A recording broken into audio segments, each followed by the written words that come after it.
மயிலாடுதுறையைச் சேர்ந்த லாரி ஓட்டுநர் ஒடிசாவில் விபத்தில் படுகாயமடைந்த நிலையில் லாரி உரிமையாளர் உட்பட யாரும் கண்டு கொள்ளாததால் மருத்துவ சிகிச்சையை தொடர முடியாமல் தவித்து வருவதாக ஆட்சியர் அலுவலகத்தில் மனு அளித்தது அதிர்ச்சியை ஏற்படுத்தியுள்ளது. மயிலாடுதுறை மாவட்டம் செருதியூர் கிராமத்தைச் சேர்ந்தவர் ரமேஷ்.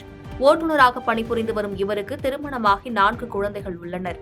இந்நிலையில் கடந்த 4 மாதத்திற்கு முன்பு பயோடீசல் ஏற்றிக்கொண்டு ஜார்க்கண்ட் மாநிலத்திற்கு சென்றுள்ளார். அப்போது ஒடிசா மாநிலம் புவனேஸ்வரை அடுத்த பத்ராக் பகுதியில் லாரி டயர் வெடித்ததில் வாகனம் நிலை தடுமாறி விபத்துக்குள்ளானது. இதில் லாரியை ஓட்டி சென்ற ரமேஷ் கை மற்றும் தலை உள்ளிட்ட பகுதிகளில் பலத்த காயமடைந்து அங்குள்ள மருத்துவமனையில் அனுமதிக்கப்பட்டார். இது தொடர்பாக லாரி உரிமையாளர் காவல் நிலையத்தில் புகார் அளிக்காமல் லாரியை மீட்டு சென்றுள்ளார். பின்னர் உறவினர்கள் ஒடிசா மாநிலத்திற்கு சென்று விபத்துக்குள்ளான ரமேஷை மீட்டு மயிலாடுதுறைக்கு அழைத்து வந்துள்ளனர். பின்னர் மயிலாடுதுறையில் உள்ள தனியார் மருத்துவமனையில் 4 மாதங்களாக சிகிச்சை பெற்று வரும் ரமேஷ் லட்சக்கணக்கில் செலவு செய்துள்ளதாகவும் தற்போது வாழ்வாதாரம் இழந்து தவிப்பதாகவும் மக்கள் குறை தீர்க்கும் கூட்டத்தில் குழந்தைகள் மற்றும் மனைவியுடன் வந்து மனு அளித்தார். மேலும் லாரி உரிமையாளரிடம் நிதியுதவி பெற்றுத் தர வேண்டும் எனவும் மேற்கொண்டு சிகிச்சையை தொடர மாவட்ட நிர்வாகம் ஏதேனும் வழிவகை செய்ய வேண்டும் எனவும் வேண்டுகோள் விடுத்துள்ளார்.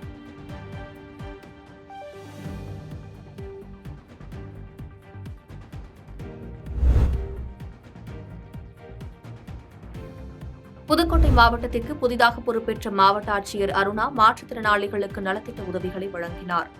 புதுக்கோட்டை மாவட்ட ஆட்சியர் அலுவலக வளாகத்தில் வாரந்தோறும் திங்கட்கிழமை தமிழ்நாடு அரசு மாற்றுத்திறனாளிகள் நலத்துறை சார்பில் சிறப்பு முகாம் நடைபெற்று வருகிறது. அந்த வகையில் புதிதாக பொறுப்பேற்ற மாவட்ட ஆட்சியர் அருணா மாற்றுத்திறனாளிகளிடம் கோரிக்கை மனுக்களை பெற்றுக் கொண்டார்.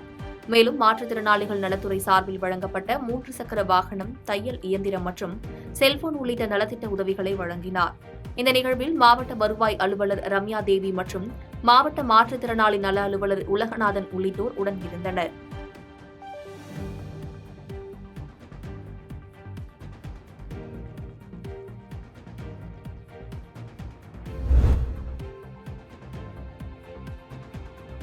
வந்தவாசியில் மின்கட்டணத்தை உயர்த்திய திமுக அரசை கண்டித்து அம்மா மக்கள் முன்னேற்றக் கழகம் சார்பில் கண்டன ஆர்ப்பாட்டம் நடைபெற்றது. திருவண்ணாமலை மாவட்டம் வந்தவாசி பழைய பேருந்து நிலையம் அருகில் மின்கட்டணத்தை உயர்த்திய திமுக அரசை கண்டித்து அம்மா மக்கள் முன்னேற்றக் கழகம் சார்பில் கண்டன ஆர்ப்பாட்டம் நடைபெற்றது. இதில் சிறப்பு அழைப்பாளர்களாக அமமுக மாவட்ட செயலாளர்கள் மாக்கி வரதராஜன், செங்கம் பரசுராமன் ஆகியோர் கலந்து கொண்டு கண்டன உரையாற்றினர்.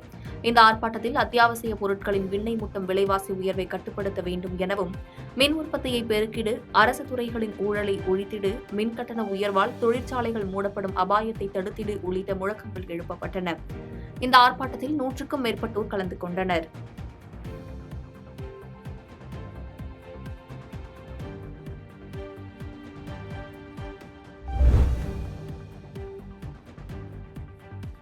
கன்னியாகுமரியில் முக்குளத்தூர் சமுதாயத்தை தேவர் என்ற பெயரில் அழைப்பது தொடர்பாக அரசாணை வெளியிட்டும் அமல்படுத்தாமல் உள்ளதால் அரசாணையை உடனே அமல்படுத்த கோரி பசும்பொன் முத்துராமலிங்க தேவர் மக்கள் பாதுகாப்பு இயக்கத்தினர் மாவட்ட ஆட்சியர் அலுவலகத்தில் கோரிக்கை மனு அளித்தனர். கன்னியாகுமரி மாவட்ட பசும்பொன் முத்துராமலிங்க தேவர் மக்கள் பாதுகாப்பு இயக்கம் சார்பில் நாகர்கோவிலில் ஆட்சியர் அலுவலகத்தில் மக்கள் குறை தீர்க்கும் நாள் கூட்டத்தில் கோரிக்கை மனு அளிக்கப்பட்டது.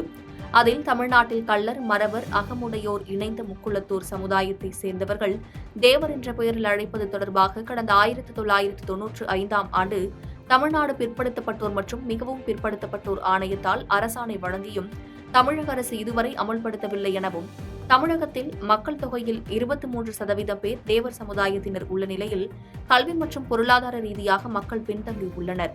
எனவே இது சம்பந்தமாக உச்சநீதிமன்றத்தில் வழக்கு தொடரப்பட்டுள்ளது. எனவே ஆணையம் பிறப்பித்த அரசு உத்தரவை தமிழக அரசு அமல்படுத்த முன்வர வேண்டும் என கோரிக்கை மனு அளிக்கப்பட்டது.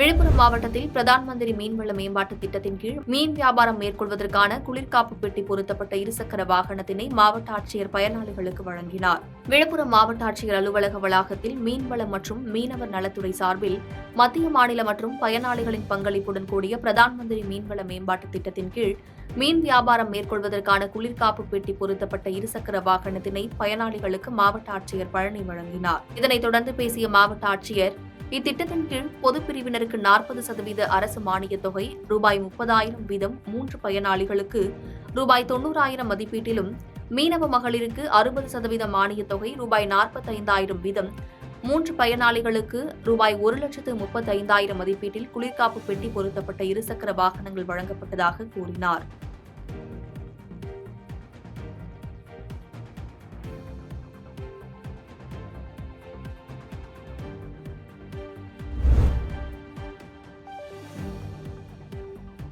பரங்கிப்பேட்டை அருகே புதிய நியாய விலை கடை அமைத்து தரக்கோரி கிராம மக்கள் மாவட்ட ஆட்சியரிடம் மனு அளித்துள்ளனர். கடலூர் மாவட்டம் ஆட்சியர் அலுவலகத்தில் இன்று நடைபெற்ற மக்கள் குறை கேட்பு கூட்டத்தில் கல்கி பிரபஞ்ச அறக்கட்டளை சார்பில் பரங்கிப்பேட்டை அடுத்த சம்பந்தம் கிராமத்தைச் சேர்ந்த பொதுமக்கள் மனு அளித்தனர். அந்த மனுவில் மஞ்சங்குழி ஊராட்சிக்குட்பட்ட சம்பந்தம் கிராமத்தில் சுமார் 500க்கும் மேற்பட்ட குடும்பத்தினர் வசித்து வருகின்றனர். இந்த நிலையில் அந்த கிராமத்தைச் சேர்ந்த மக்கள் அனைவரும் சுமார் 3 கிலோமீட்டர் தொலைவில் உள்ள பி. முட்லூர் பகுதியில் உள்ள நியாய விலை கடைக்கு சென்று அனைத்து பொருட்களையும் வாங்கி வருகின்றனர். 3 கிலோமீட்டர் தொலைவில் சென்று பொருட்கள் வாங்குவதால் பல்வேறு சிரமம் ஏற்படுவதாகவும், முதியவர்கள், மாற்றுத்திறனாளிகள் நியாய விலை கடைக்கு சென்று பொருட்கள் வாங்க முடியாத சூழல் உள்ளதால் தங்களது பகுதியில் நியாய விலை கடை அமைக்க நடவடிக்கை எடுக்க வேண்டும் என அந்த மனுவில் கூறப்பட்டுள்ளது.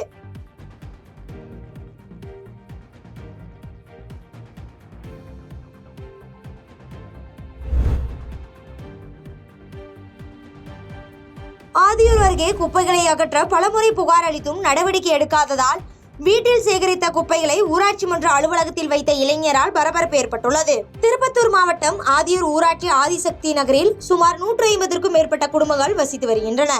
இந்த நிலையில் அதே பகுதியைச் சேர்ந்த சரத் என்ற இளைஞர் தங்கள் பகுதியில் அதிக அளவில் குப்பைகள் கொட்டப்பட்டுள்ளதாகவும், இதனை உடனடியாக சுத்தம் செய்ய வேண்டும் என கவுன்சிலர் உட்பட ஊராட்சி மன்ற தலைவரிடம் புகார் அளித்துள்ளார். ஆனால் எந்த ஒரு நடவடிக்கையும் எடுக்காததால் ஆத்திரமடைந்த சரத் தனது வீட்டில் சேகரித்த குப்பைகளை ஆதியூர் ஊராட்சி மன்ற அலுவலகத்துக்கு கொண்டு சென்று அலுவலகத்தின் நடுவில் வைத்துள்ளார். இதனால் திகைத்து போன ஊழியர்கள் உடனடியாக சரத்திடம் வாக்குவாதத்தில் ஈடுபட்டுள்ளனர். இதன் பின்னர் ஊராட்சி நிர்வாகத்தின் சார்பில் ஆதிசக்தி நகரில் கொட்டப்பட்ட குப்பைகளை தூய்மை பணியாளர்கள் மூலம் சுத்தம் செய்தனர். இதனையடுத்து ஊராட்சி நிர்வாகம் குப்பைகளை அகற்றாத காரணத்தினால் நூதனமான முறையில் குப்பையை அகற்ற செய்த சம்பவம் அப்பகுதியில் பெரும் பரபரப்பை ஏற்படுத்தியுள்ளது.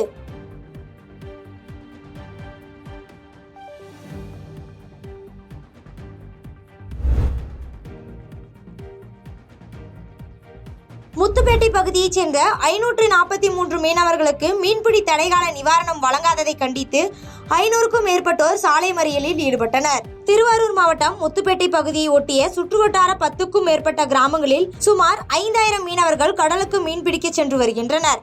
இவர்களுக்கு ஆண்டுதோறும் மீன்பிடி தடை காலத்தை ஒட்டி தடைகால நிவாரணமாக 8000 ரூபாய் வழங்கப்பட்டு வருகிறது. இந்நிலையில் 543 மீனவர்களுக்கு பிரதமர் கிசான் திட்ட நிதி வந்த நிலையில் மீனவர்களுக்கு தடைகால நிவாரணமாக 8000 வழங்கப்படவில்லை. இதனையடுத்து பிரதமர் கிசான் திட்ட நிதி உதவி தேவையில்லை என 543 மீனவர்களும் சட்டமன்ற உறுப்பினர் மூலமாக மீன்வளத்துறை அமைச்சகம் வரை அதிகாரிகளை நேரில் சந்தித்து எழுதி கொடுத்துள்ளனர். இதனையடுத்து இதுவரை மீனவர்களுக்கு வழங்கப்பட வேண்டிய மீன்பிடி தடைகால நிவாரணம் வழங்கப்படவில்லை. எனவே இதனை கண்டித்து முத்துப்பேட்டையில் சுமார் 500க்கும் மேற்பட்ட மீனவர்கள் சாலை மறியல் போராட்டத்தில் ஈடுபட்டு வருகின்றனர். இதனால் அப்பகுதியில் போக்குவரத்து பாதிப்பு ஏற்பட்டுள்ளது.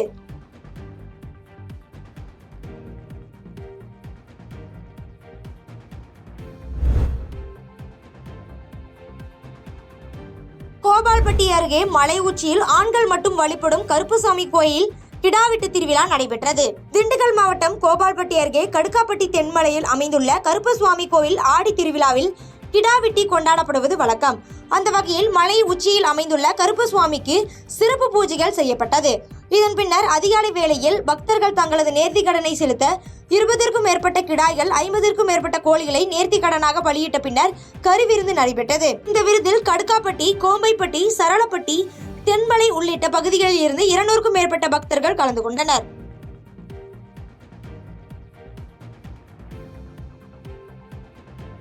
பாதகம் செய்பவரை கண்டால் நாம் பயங்கொள்ளலாகாது பாப்பா. மோதி மிதித்து விடு பாப்பா, அவர் முகத்தில் உமிழ்ந்து விடு பாப்பா. அண்மை செய்திகளை உடனுக்குடன் தெரிந்து கொள்ள இணைந்திருங்கள் இயம்நாடு தொலைக்காட்சியுடன்.